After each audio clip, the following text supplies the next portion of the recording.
Hey everyone, welcome back. In this video, I'll show you how to use AI apps in Make in 2026. If you want to automate tasks with AI services like ChatGPT, Google AI, Claude, or other supported tools, this guide will walk you through the setup process step by step. First, open your web browser, visit the Make website, and sign in to your account. From the dashboard, create a new scenario or open an existing one where you want to add an AI app. Next, click the plus icon to add a module. In the search box, type the name of the AI service you want to use, or browse the available AI integrations supported by Make. Now choose the action you want the AI app to perform.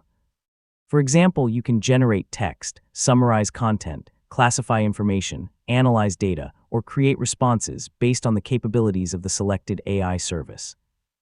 Next, create a connection by signing in or entering the required API credentials, depending on the integration. Grant the requested permissions so Make can communicate with the AI service. Now configure the module by mapping the input data from previous modules, such as text from an email, spreadsheet, or form.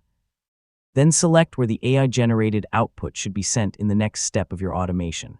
Click Run once to test the scenario and verify that the AI module returns the expected results. Make adjustments to the prompt or settings if needed. Finally, save your scenario and switch it on so your AI-powered automation runs automatically whenever the selected trigger occurs. And that's it. You've successfully learned how to use AI apps and Make step by step. And don't forget to like, share, and subscribe for more helpful tutorials just like this.